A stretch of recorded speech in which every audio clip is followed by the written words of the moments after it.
favorite day of the week. We get to chat with Baggedmilk every Wednesday, even on off seasons, because there's always something to talk about.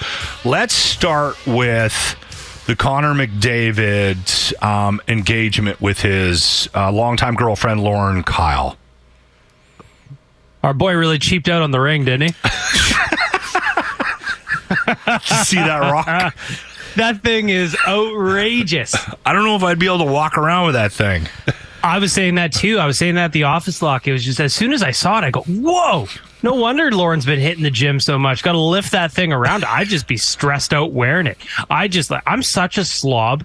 I would imagine just banging it on the car or on the counter or just day-to-day life. And that good for you, Connor. But wow, what an investment.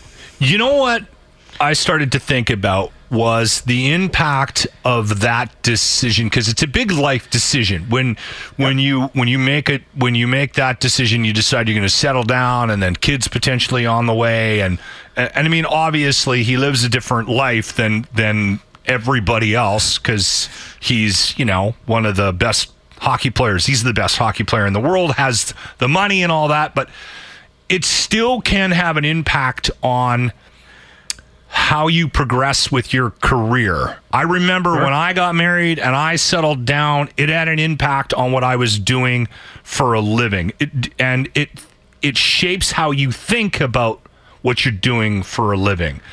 Sure. McDavid's a bit of a unicorn, and he's hard to sort of predict, but does this, and he's not a guy that needs to settle down, but does this have a positive impact on his play? I think that, well, first of all, you're 100% right. Like, who you're with ends up affecting your work like crazy. Like, I was in a long relationship where it kind of splintered and fractured because of my job. Yeah. It's just long hours, I'm traveling all over the place. It takes the right kind of fit. So when it comes to Connor McDavid, the thing I like about this is that Lauren's been around for a minute now. Yeah. They were together for 8 years before they got engaged. So she put in the work. So I think that for Connor, she's probably, and I'm guessing, I don't know either of these two people, but like I'm guessing for Connor, there's like a familiarity there. She supports him. She knows what his job is. She's been there from start to finish so far. I think that he's probably got a rock there in her on his side, and she's got the rock now on her hand. So I think that for Connor, it makes sense. It seems like they're a couple that's going to be Edmonton's new royalty, and I'm all for it. So there's a picture that came out after the awards, the NHL awards ceremony in Vegas, and it's McDavid, Skinner, Nurse, and their love interests. Yeah, and I saw the picture, and the first thing I thought was, they look like a group of locker room listeners. Kind of a ragtag. I mean, listen, they were dressed up, and I'm not suggesting they looked rough, but did you see the picture? Do you know the one I'm talking about?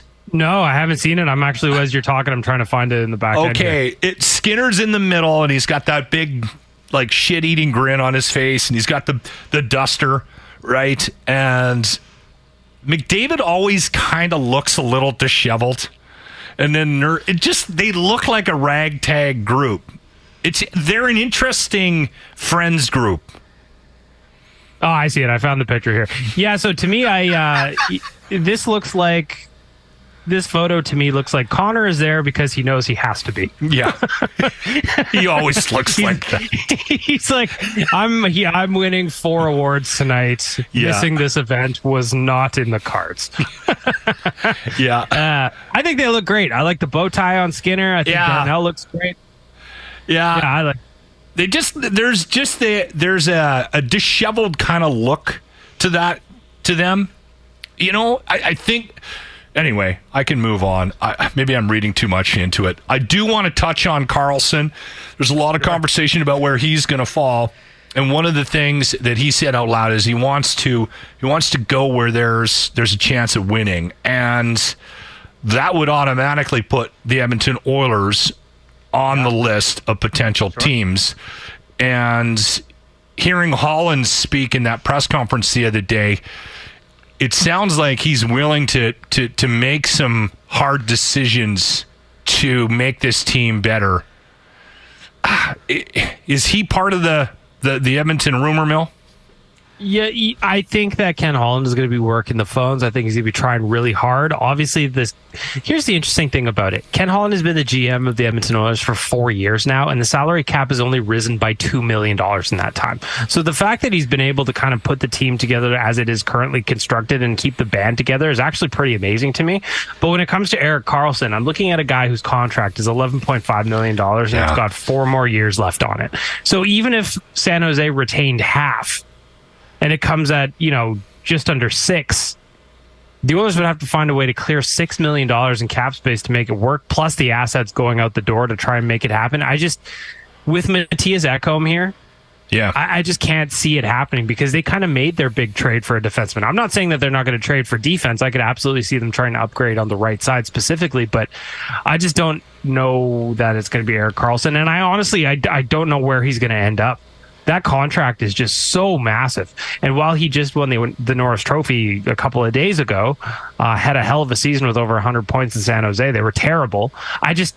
His options are going to be really limited. I think the teams that are really big contenders and have a legitimate shot for the Stanley Cup, they would have to work extremely hard to clear the cap space required to fit this kind of deal in. And I just don't know who's going to do it. Yeah, that's kind of why I think Edmonton, even though the math isn't there yet, is part of the conversation because of how thin the list is going to be. I'd love them to be. We have to give Skinner a raise, I think, right? And then the Yamamoto and Costin conversation, I don't think they're going to be with the team when they start putting on skates in the summer here at the end of summer, but yeah, so Stuart Skinner he signed his extension a while back, so he jumps up to $2.6 million. So he got his raise. But you're right, Yamamoto. That eats any cap increase, right? So we're sort of flat. No, so there's flat. No room. Currently, the Oilers have like $5 million in cap space, and they got to sign a Bouchard to an extension. They got to sign Ryan McLeod. Yeah. Matthias Janmark is reportedly interested in coming back. Yesterday, Daniel Nugent-Bowman from The Athletic released his kind of pre-draft sit-down with Ken Holland. It seems like Klim Kostin is going to be going back to Russia, at least reading between the lines. That's what I get from it. Yeah. So it's going to be interesting to see what the Oilers do here. How can they clear space? Yamo seems like the most likely guy, but is it going to be a trade? Is it going to be a buyout? Mm-hmm. We're going to find out the answers in the next couple of days. One of the things that hit the news this week is that Taylor Hall has to pack up and move again. This is like, that guy has been his 6th team. It's his 6th. Chicago? Yeah, he's Chicago will be his 6th team. He's had I was talking about this I think even just on Oilers Nation Radio, my podcast the other day, he's had the weirdest career. Yeah. He spent 6 years in Edmonton, and then from there, it seems like every 2 years and change, he gets moved on somewhere else. Even he signed his ticket in Boston, probably thinking he was going to settle in Boston for a little bit. They just shipped him out to the worst team in hockey. I honestly feel bad for the guy because now he's in his early 30s. He's got an MVP under his belt, but he's never really had any kind of success anywhere. No. And he's just kind of bouncing around as a suitcase from bad team to bad team, and I honestly feel for him. Clearly a guy that doesn't buy. Like he's a renter, right? Yeah, he's not building a house, it doesn't seem like. He's probably getting barely unpacking his bags these days. Yeah. There he is, Baggedmilk, Oilers Nation. We appreciate your time, my friend. Thank you. Thanks, boys. The Locker Room for Arden Roof Systems. Weekday mornings on 95.7 Cruise FM.